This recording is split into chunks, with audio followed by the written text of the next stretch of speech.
Bien, partimos entonces. Estamos estudiando la segunda carta de Pablo, que escribió a la iglesia que estaba en Corinto. El domingo pasado profundizamos cómo la Escritura compara este cuerpo, esta vida, con un tabernáculo pasajero. Y hoy vamos a proseguir la lectura del capítulo 5, vamos a leer el versículo 10 al 12, ¿ya? Esa va a ser la lectura de hoy, 2 Corintios 5, del 10 al 12. Ustedes lo pueden revisar ahí en su Biblia. Hoy día, también como hablaba Luis Miguel y escuchábamos en la oración, es un día importante para Chile en cuanto a la votación presidencial, senadores, diputados. Muchos están ansiosos, expectantes, pero les digo algo, se viene un día que será mucho más infartante que el día de hoy. Mucho más, donde habrá infinitamente más ansiedad y expectación que hoy día. ¿Y cuál es ese día? La Escritura lo dice así, dice, porque todos nosotros debemos comparecer ante el tribunal de Cristo para que cada uno sea recompensado por sus hechos, estando en el cuerpo, de acuerdo con lo que hizo, sea bueno o sea malo. Y los años, como ustedes saben, pasan rasantes. Uno mira para atrás y dice, ¿cómo pasó tan rápido? Y se te viene la gran reunión, la gran presentación, la presentación más importante de la eternidad. Y no es tu proyecto de título. Y no es la presentación que tienes que hacer para la empresa. Y no es la defensa de tesis. No es la exposición que tal vez tienes que hacer ante los dueños o gerentes, nada de eso. Es tu comparencia más importante de la eternidad. Y es ante el que te creó. ¿Dónde va a ser ese tribunal? No lo sabemos. Tal vez acá, tal vez allá, no sé. ¿Cómo será ese día? No lo sabemos. Lo que sí sabemos es que todas las personas de la historia de la humanidad van a comparecer juntas ese día. De la historia de la humanidad. Y el chileno de hoy sí. Y el Francisco de Aguirre de 500 años atrás también. Y no importa si es maya, si es inca, no importa si es romano, todos van a comparecer ese día, todos. Y fíjense que de las miles y miles de tribus y de etnias y de familias, de todo ese grupo gigantesco de billones y billones de seres humanos, que probablemente a esta altura serán unos 20 billones, ¿no es cierto? Dios va a separar en solo 2 grupos. Y no los va a separar por color, no los va a separar por partido político, no los va a separar por esas cosas, va a separar por otro criterio. Y ustedes habrán escuchado lo que dijo Jesucristo en Mateo 25. Cuando el Hijo del Hombre venga en su gloria y todos los ángeles con él, entonces se sentará en el trono de su gloria y serán reunidas delante de él todas las naciones. Cristo en el trono, el ejército de ángeles alrededor. Un ejército grandote y fortachón. Y separará a unos de otros, como el pastor separa a las ovejas de los cabritos. ¿Se imaginan la ansiedad de ese momento? Está la multitud, estamos todos parados ahí, una sola multitud. Y el rey empieza a decir, tú para acá, tú para allá, tú para acá. Y saben lo que significa. Imagínense la ansiedad y la expectación en ese momento. Y pondrá las ovejas a su derecha y los cabritos a su izquierda. Entonces el rey dirá a los de su derecha, venid benditos de mi Padre, heredad del reino preparado para vosotros desde la fundación del mundo. Porque tuve hambre y me diste de comer, tuve sed, me diste de beber, fui forastero, me recibiste, estaba desnudo, me vestiste, enfermo, me visitaste, en la cárcel viniste a mí. Entonces los justos le responderán diciendo, Señor, ¿cuándo te vimos hambriento, te dimos de comer, sediento? ¿Cuándo? ¿Cuándo te vimos como forastero, te recibimos desnudo, te vestimos? ¿Cuándo te vimos enfermo en la cárcel? Respondiendo el rey les dirá, en verdad os digo que en cuanto lo hiciste a uno de estos hermanos míos, a uno de los más pequeños, a mí lo hiciste. Entonces dirá también a los de su izquierda, apártense de mí, malditos, al fuego eterno, que ha sido preparado para el diablo y sus ángeles. ¿Para quién es preparado el infierno? Para el diablo y sus ángeles. No fue inicialmente preparado para el ser humano. Pero si el ser humano quiere seguir al diablo, que vaya con el diablo. Entonces ustedes váyanse, dice. Porque tuve hambre, no me diste comer, tuve sed, no me diste beber, fui forastero, no me recibiste, estaba desnudo, no me vestiste, enfermo y en la cárcel no me visitaste. Entonces ellos van a responder, Señor, ¿cuándo te vimos hambriento, sediento, forastero, desnudo, enfermo en la cárcel? Y él le responderá, en verdad os digo que en cuanto no lo hiciste a uno de los más pequeños de estos, tampoco a mí lo hiciste. Y estos irán al castigo eterno, pero los justos a la vida eterna. Solo dos grupos. De billones y billones de alternativas, de estilos de vida, de pensamiento, de ideologías, de siglos distintos, de tamaños distintos, de enfermedades distintas. Solo dos grupos, dice él. Solo dos grupos. Terrible día para unos. Terrible. El más pésimo, negro y desesperanzador día de la existencia. Imagínate que el Señor te ponga al lado izquierdo y diga, no quiero nada más y no hay más esperanza. Pero para otros, ese va a ser el día más glorioso, más gozoso, más alegre de la vida. Porque si te puso a la derecha, gozo eterno. Imagínense, ese sí que va a ser un día, no sé si decirle terrible o decirle espectacular. El día donde la esperanza de unos va a acabar para siempre, no hay más esperanza. Y para otros el día donde el gozo va a perdurar eternamente. Los que reían van a pasar a llorar eternamente. Los que lloraban van a pasar a reír eternamente. Y cuando Jesús da las bienaventuranzas, probablemente Él está pensando ¿en qué? En ese día. Porque ese día Él lo va a ejecutar. Un día terrible y privilegiado, el día del tribunal de Cristo. Y la pregunta es, ¿estás preparado para el día del tribunal de Cristo? ¿Estás preparado, te has preparado para ir a presentarte? No a una reunión de trabajo, sino que presentarte ante el Rey de Reyes. ¿Te has preparado para ir a eso? Tal vez ustedes han pasado por distintos juicios acá, pero esto no es como ir al tribunal de Quilpué. Esto es ir ante Cristo. Si te va a reconocer en público o no. Ese es el único reconocimiento que en realidad deberíamos procurar tener. Nada más. Hay varias cosas que quiero sacar a relucir de este relato, por eso se lo leí, en este terrible día o privilegiado día ante el tribunal. Primero quiero sacar a relucir esto. Dame la Mateo 25:41, a ver la anterior. Eso. Entonces dirá también a los de su izquierda, apartaos de mí, malditos, al fuego eterno que ha sido preparado para el diablo y sus ángeles, porque tuve hambre, no me diste de comer, tuve sed, no me diste de beber, fui forastero, no me recibiste, estaba desnudo, no me vestiste, enfermo y en la cárcel, no me visitaste. Piensen, respóndanme ustedes, las cabras están siendo condenadas por los pecados de comisión, lo que cometieron, o los pecados de omisión, lo bueno que no hicieron. Porque en general, cuando uno habla con alguien en la calle o cualquier persona, uno dice, oye, ¿te vaya al cielo o al infierno? Generalmente dice, bueno, primero no creo en eso y si creo, me voy al cielo porque no he matado a nadie. Está pensando en los pecados de comisión. No soy tan malo en lo que hago. Nunca le he pegado a nadie, nunca he matado a nadie. Pero fíjense que la condena no es solo por pecados de comisión. ¿Qué dice acá? Por lo bueno que pudiendo hacer, no hiciste. ¿Han pensado en eso? ¿Han pensado en la cantidad de pecado que se nos amontona?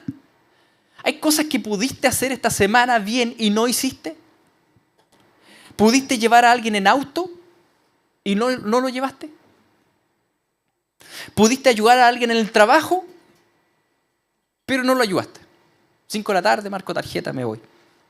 ¿Pudiste prestar algo a alguien y no lo prestaste? Si somos sinceros, mis queridos, si somos sinceros, se nos acumula diariamente tanto pecado de omisión, tanto pecado, que estamos aplastados en el fondo del mar. Piense siquiera solo hoy día, todo lo bueno que podría haber hecho y no hicimos. La gente, como les decía, suele creer que va a ir al cielo porque no son tan malos. Pero según este pasaje, uno merece condenación por el vaso de agua que no entregué pudiendo haberlo entregado.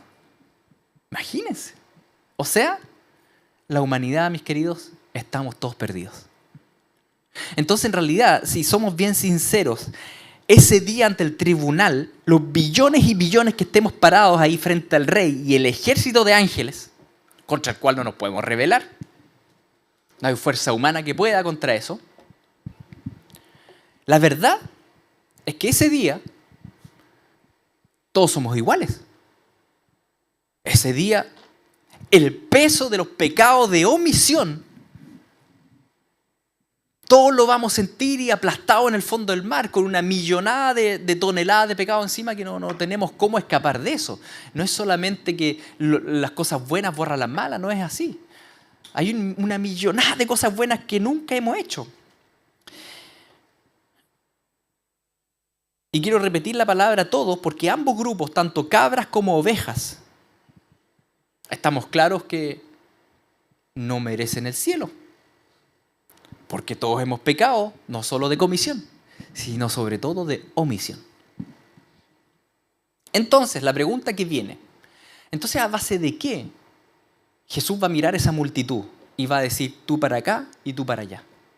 ¿A base de qué? Y el texto al final dice, dame el siguiente, dice, estos irán al castigo eterno, pero los justos a la vida eterna. ¿Cuál es el criterio? La justicia. El justificado, el que es justo, vida eterna. Los demás, condenación eterna. Las ovejas no van a perdición no porque no hayan pecado, sino porque son declarados justos. El rey dice son justos. ¿A base de qué? ¿Por qué? Si cometieron los mismos pecados de omisión. Si en realidad cometieron los mismos pecados de comisión incluso que las cabras. ¿A base del dictamen del rey simplemente? ¿No es como muy injusto? Y la palabra del Señor responde así. Dame la siguiente, por favor. Dice, la justicia de Dios, ¿cómo es?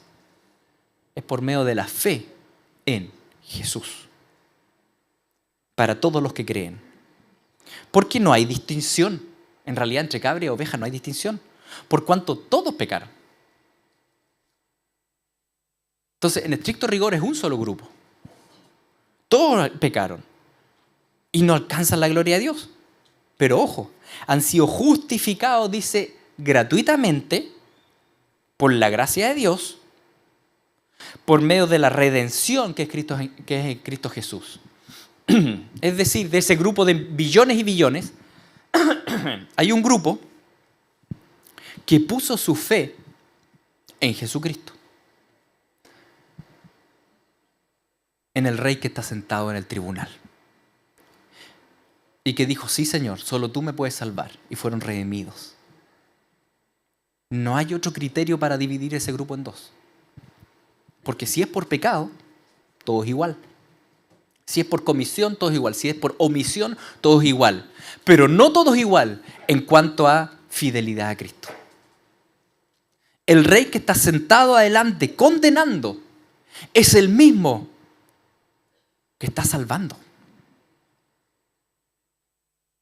El rey adelante que está exigiendo justicia es el mismo que pagó por la injusticia. Por tanto, no es injusto que él declare justos, porque él como justo se hizo injusto.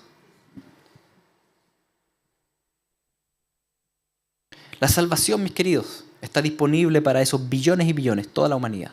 El que cree en Jesús, que confía en Él, que le pide perdón, que vive para Él, será salvo en aquel terrible día, pues habrá paz entre Él y Dios.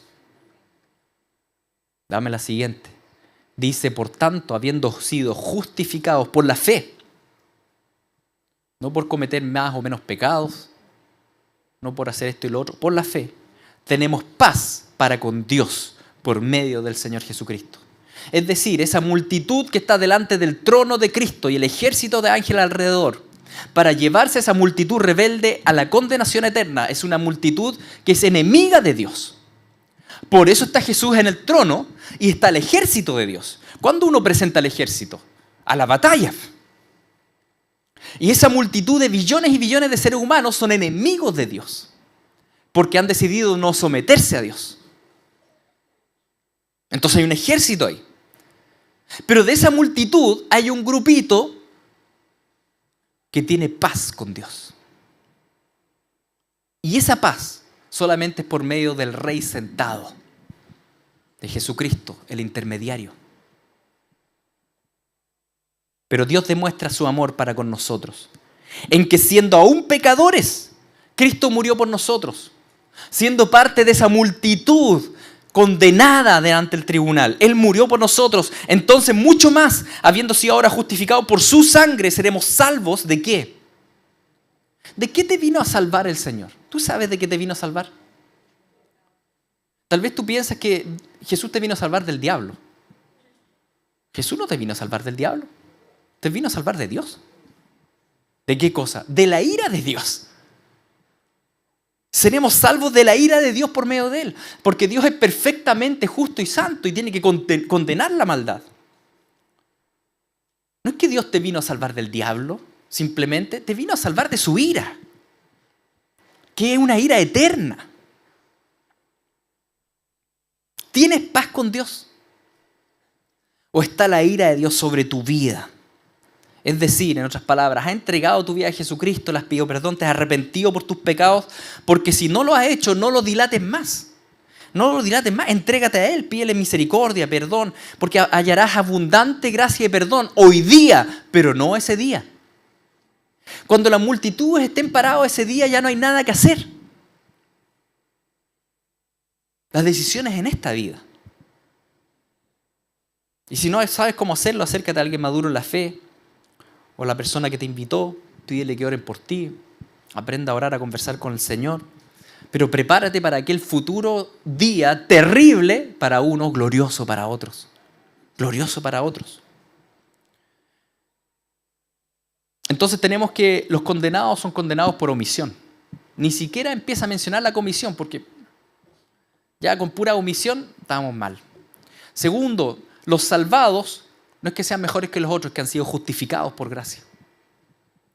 Tercero, ¿qué pasa con los ya salvados, los no condenados? El texto dice así. Dice, entonces el rey dirá a los de su derecha, venid benditos de mi Padre, heredad el reino preparado para vosotros desde la fundación del mundo. Porque tuve hambre y me diste de comer, tuve sed, me diste de beber, fui forastero, me recibiste, estaba desnudo, me vestiste, enfermo, me visitaste, en la cárcel viniste a mí.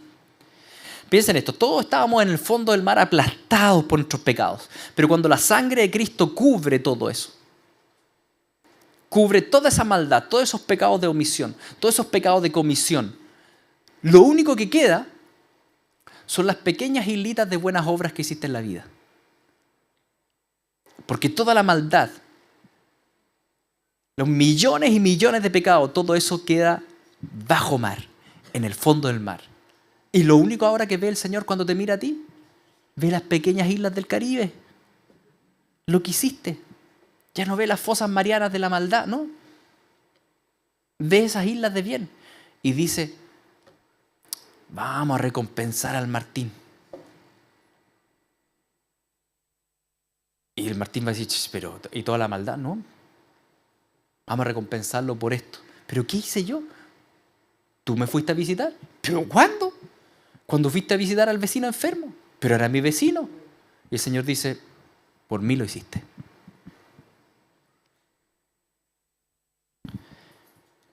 ¡Qué privilegio! Un vasito de agua por aquí, un abracito por allá. Te voy a premiar por los abrazos. ¿Qué abrazo? ¿Cuándo te abracé? Bueno, todos los domingos. Es cuando fuiste a la iglesia. Una visita a un enfermo por acá, una bendición a un encarcelado por allá. Todas esas islitas de buenas obras que no bastan para salvarse, ¿me entienden? Pero que salen a relucir una vez que el pecado ha sido cubierto. Todas esas islitas. El Señor dice, por cada una de ellas yo te voy a recompensar. O sea, no solo te saca del fondo del mar. No solo te saca del menos 1.000.000 y te pone en 0. Sino que ahora te ponen 1.000.000 plus, positivo. Te pone al nivel de las estrellas cuando debías estar abajo en las fosas marianas. El Rey de Reyes no solo perdona, mis queridos. Él premia lo bueno. Y eso es gracia sobre gracia. No debería por qué hacerlo. ¡Cuánta misericordia! Y aquel día de horrible desnudez y condenación, repentinamente se transforma para unos en gloriosa graduación. En una graduación. ¿Se acuerdan su graduación de cuarto medio? O tal vez de algún título y todos ahí parados, contentos. Nunca más vuelvo al colegio. Nunca más vuelvo al mundo caído. Qué bondadoso es el Señor. Y eso solamente es por su gracia. Que ahora Pablo puede decir, porque, dame la siguiente, todos nosotros debemos comparecer ante el tribunal de Cristo, para que cada uno sea recompensado por sus hechos estando en el cuerpo, de acuerdo con lo que hizo, sea bueno o sea malo. Sin el sacrificio de Cristo en la cruz, este versículo lo que diría es, de acuerdo con lo que hizo, es decir, con lo malo. No habría nada bueno, porque lo malo sobrepasa, pero tremendamente. Pero ahora ya no hay condenación sobre ti, dice la Escritura. Ya no hay condenación, sino que lo que hay es una gloriosa premiación. No es que tú vas a tener que ir delante del tribunal de Cristo y rendir cuenta por tus pecados. Si tú estás en Cristo, ya no hay condenación sobre tu vida. Ahora, si no estás en Cristo, bueno, tendrás que rendir cuentas. Pero si estás en Cristo, el día del tribunal no es un día de rendición de cuentas de mi maldad. Es un día de graduación por las cientos de pequeñas buenas obras que hiciste. Es un día de gloria. Y podríamos terminar aquí el tema, pero no. Porque al ser un día tan ambivalente, tan terrible para unos, tan bendecido para otros, Pablo escribe a los Corintios y dice, recuerden ese día. Y por tanto sigue, conociendo el temor del Señor, persuadimos a los hombres, pero a Dios somos manifiestos. Y espero que también seamos manifiestos en vuestras conciencias. Entendamos esta frase, ¿qué es lo que dice? Dice, por tanto, conociendo el temor del Señor. ¿Por qué habla del temor del Señor? Porque acaba de hablar de que entendemos que vamos al tribunal de Cristo. Vamos al tribunal de Cristo. Entonces, tenemos que vivir con temor del Señor. Conocemos eso del temor del Señor. Es una instancia que debe infundirnos respeto. No es una instancia que uno puede decir, bueno, el tribunal de Cristo. No, debe infundirnos respeto. Y tú me dirás, pero ¿por qué no nos acaba de decir que vamos a ser premiados? Sí, pero los verdaderos creyentes. Y debe hacer temblar al falso creyente. Al que es cristiano por religión, que por la familia, que soy evangélico porque soy evangélico. Hay muchos evangélicos que se van a ir a perdición nomás. Porque esto no se trata de ser evangélico, no. Si Dios no es evangélico, Dios es Dios. Esto tiene que ver con una relación de intimidad con el Rey Jesucristo. No si eres unionino. Es que, Señor, ¿por qué me pusiste al lado izquierdo si soy unionino? Es que no tiene nada que ver con eso. Tiene que ver con tu relación de intimidad genuina, de fidelidad con el Señor. Hay mucho cristiano, y fíjense cómo el versículo habla, que persuade a los hombres, que convence a los demás de que es un hombre o una mujer de fe, pero Dios ve el corazón. Por eso el texto dice, conociendo el temor del Señor, persuadimos a los hombres, sí, dice Pablo, porque él se dedica a predicar, pero a Dios nosotros somos manifiestos. Ante Él no hay nada oculto. Yo puedo hablar, dice Pablo. Yo puedo decir, yo puedo predicar, pero ante Dios, a Dios no lo persuadimos. Ante Dios estamos manifiestos. ¿Se entiende el sentido del versículo? Persuadimos a los hombres, pero a Dios somos manifiestos. A las personas las podemos convencer. pero a Dios nadie lo engaña. Predicamos a las personas, persuadimos a los hombres, podemos aparentar, pero ante Dios somos manifiestos como un vidrio transparente. Ante Dios no hay nada oculto. Y en el día del tribunal, ¿qué es lo que dice la palabra que va a pasar? Dame la siguiente, dice, en el día en que según mi evangelio Dios juzgará los secretos de los hombres mediante Cristo Jesús. Los secretos. Los secretos de las personas. Cosa que obviamente ningún candidato va a decir. Porque si un candidato le toca candidatearse, va a decir todo lo bueno. O algún candidato dice, no, lo voy a hacer mal. Voten por mí y lo voy a hacer más o menos mal. No, nadie dice eso. Pero en aquel día, todos los secretos de todos van a salir a relucir. Tal vez estás engañando a tu señora. O a tu esposo. Nadie lo sabe. Dios sí. Dios sí lo sabe. Y Él lo va a sacar a la luz en el peor momento de todos. En aquel día público. ¿Sabes qué? Más te valdría pararte ahora, hoy día mismo, aquí adelante y gritar la voz pública aquí, que delante de los billones y billones de la humanidad. Cuando Jesús saca a relucir el secreto de tu vida. Tal vez eres consumidor oculto de drogas o apuestas. Nadie lo sabe. Pero aquel día se sabrá. Aquel día se sabe. A Dios nadie lo puede engañar. Más vale que te arrepientas hoy día mientras aún hay tiempo. Porque dice la palabra, dame la siguiente en Hebreos 9, dice, está decretado que los hombres mueran una sola vez y después de esto el juicio y listo.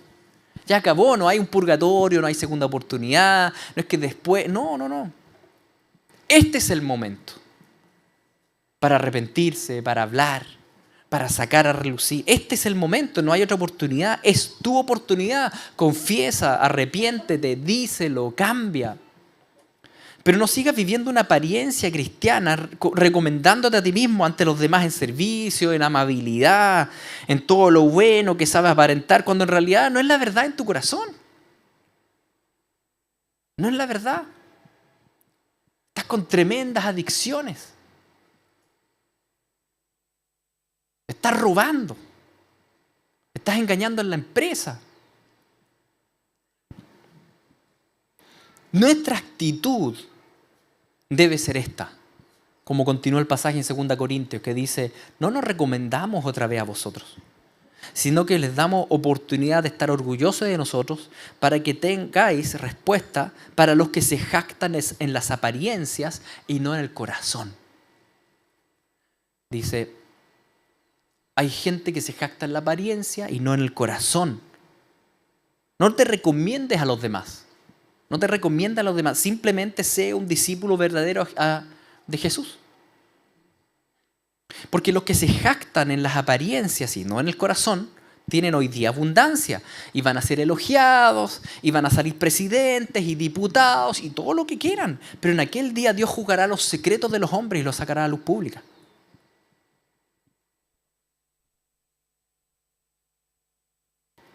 Yo sé que esta es una gran lucha para todos nosotros. Esto de no jactarse en las apariencias. Yo sé que ninguno de nosotros nos gusta que los demás hablen de nuestros pecados, o que sepan de nuestros pecados, o que nos paremos y que nos carga. Pero más vale que sea hoy día que aquel día. Más vale.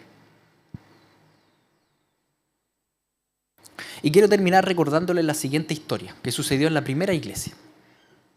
Una historia bien enigmática, donde Dios mató a 2 personas, así, ¡pa!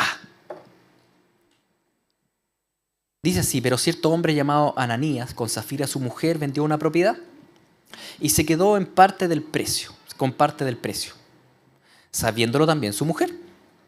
Trayendo la otra parte, la puso a los pies de los apóstoles. Bueno el tipo. Porque piensen en esto. ¿A cuántos millones está su casa? ¿Los vende? Se queda con un poco y el resto lo entrega a los apóstoles. ¿Es bueno o es malo? Es bueno el Ananías, po.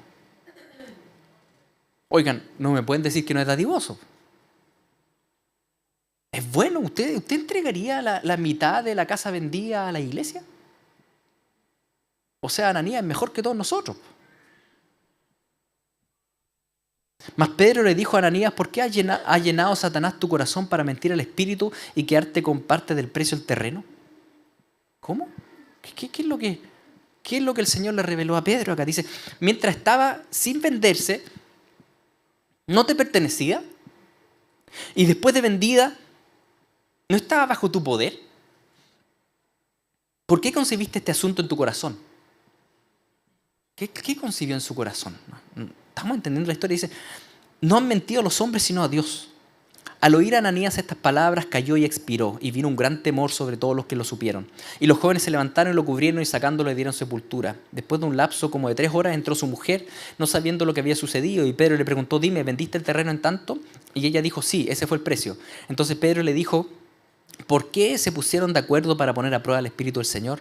Mira, los pies de los que sepultaron a tu marido están a la puerta y te sacarán también a ti. Ella al instante cayó a los pies de él y murió. Al entrar los jóvenes la hallaron muerta y la sacaron, le dieron sepultura junto a su marido, y vino un gran temor sobre toda la iglesia, sobre todos los que supieron estas cosas. ¿Cuál fue el pecado de Ananías y Zafira? ¿Por qué fue Dios tan severo? Dios podría haber castigado de muerte a muchos otros tipos de pecado también. ¿No han pensado en eso?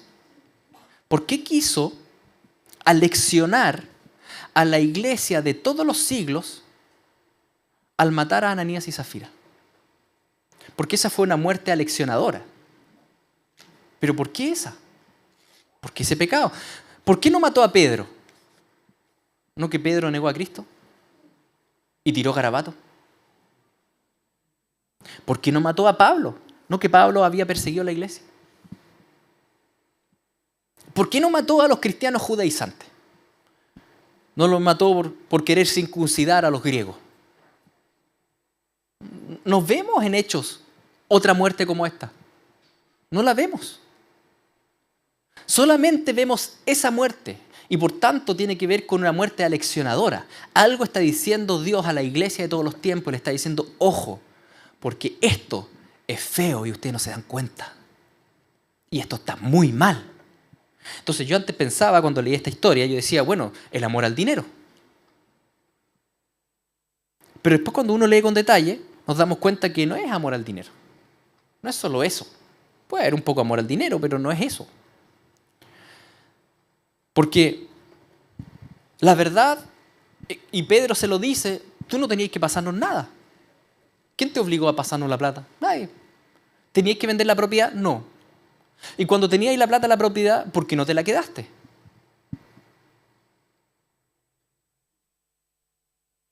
Eso es lo que le dice cuando dame el siguiente, esa. Mientras estaba sin venderse, no te pertenecía. Sí. Y después de vendida, ¿no estaba bajo tu poder? Sí. Entonces, ¿por qué concebiste este asunto en tu corazón? ¿Qué asunto? No han mentido a los hombres, sino a Dios. Nadie le pidió la plata, nadie se lo demandó. Entonces, ¿por qué dio parte del dinero diciendo que era todo el dinero del terreno? ¿Qué concibió en su corazón? ¿Por qué mintió? Amados, el pecado acá es la apariencia de piedad. Ese es el pecado. Es la apariencia de piedad. Era para que la iglesia piense bien de él. Nadie le pidió esa plata. Pero él fue y dijo, esto es toda la plata de mi venta. Y era mentira. ¿Pero para qué alguien daría esa mentira? Para que piensen bien de él. Para que la iglesia primitiva piense bien de ellos. Tal vez incluso los considerarían para algún cargo. Es que la Ana y la Safi son pero un 7. Dieron la plata de toda su casa. Para que todos pensaran que eran buenos creyentes, dadivosos. Y que de hecho lo eran. Porque pasar toda esa plata no tendrían que haberlo dado. Pero ese no es el asunto. El asunto es que se jactaron en la apariencia y no en el corazón. Y a Dios no se le puede engañar. Entonces el Señor lo único que hizo fue adelantar el día del terrible juicio donde saca todas a relucir. Si Él no los mata ese día, en el día final, en el juicio, Hubiese sacado adelante a Ananías y Zafira y le hubiese dicho a todos, bueno, ellos no dieron esta plata porque en realidad aman la iglesia y al Señor, sino que para que ustedes pensaran bien de ellos. Y eso hubiese sido peor, ¿o no? El Señor solamente anticipó el tribunal de Cristo. Sacó a relucir lo oculto del corazón y lo sacó a relucir en ese momento. ¿Y si el Señor lo hiciera así contigo hoy día y conmigo hoy día? Y si el Señor sacara a relucir lo oculto así hoy día, como lo hizo con ellos.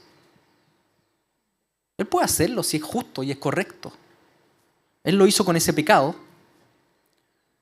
Y yo creo que lo hizo con ese pecado porque es el pecado probablemente más prevalente y peligroso de toda la era de la iglesia de los últimos 2000 años. La apariencia de piedad. Es probablemente el pecado que todos nosotros también hemos cometido.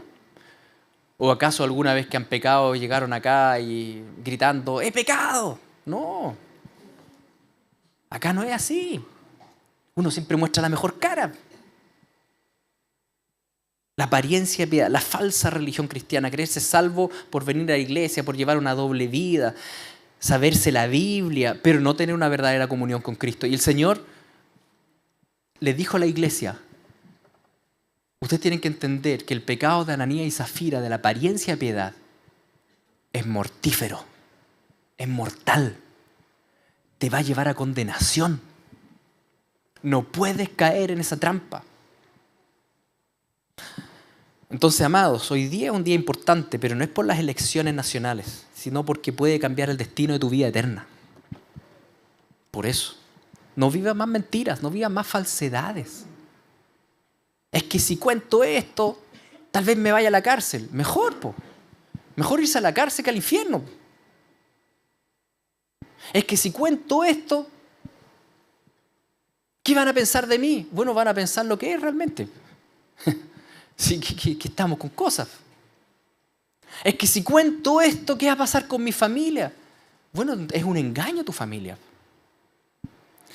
No vivan más mentiras, no vivan más falsedades. El día del tribunal se acerca a pasos agigantados. La vida avanza, avanza, avanza. Y ya pasó el 2025. Y si no estás en Cristo, procura estar en Él y arrepiéntete de tus pecados. Y si estás en Cristo, procura obtener aquel día el galardón completo, dice Juan. No incompleto. Para que tu gozo en Cristo sea pleno por la eternidad. Y sabiendo todo lo bueno que se te viene, tú vive para el Señor. Nada más de engaño, ni mentira, ni falsedad. Tú vive para Cristo, ama al Señor. Entrégate por completo.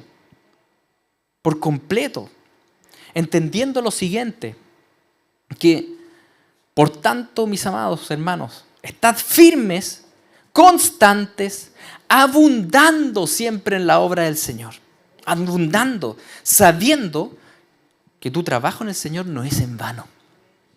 No es en vano.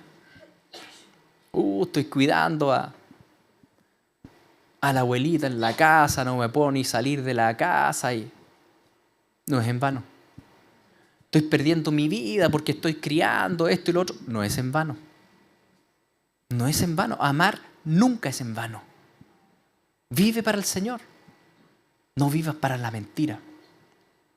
No vivas para ti mismo y tu ego y la apariencia de piedad. Recuerda a Ananías y Zafira, porque podríamos haber sido nosotros. Entonces, mis queridos, se viene un gran día y debemos estar nerviosos. Muy nerviosos. Con temor del Señor, pero contentos, porque aquel día será una graduación para los que estamos acá, ¿no es cierto? Yo creo que sí. Acá veo puras ovejitas. Vamos a orar. Padre Santo, te doy gracias, porque tú viste que el mayor problema que teníamos no eran nuestras circunstancias actuales, sino que era el día ante el tribunal de Cristo. Ese es el mayor problema de la humanidad, la ira de Dios. Y tú nos salvaste de ese día. Y no solo nos salvaste, lo has transformado en un motivo de gozo. Señor, qué tremendo. Cuánta gracia. Ayúdanos a vivir no en apariencias, sino que en relación genuina, viva y activa contigo. Te lo pedimos en el nombre de Jesús. Amén.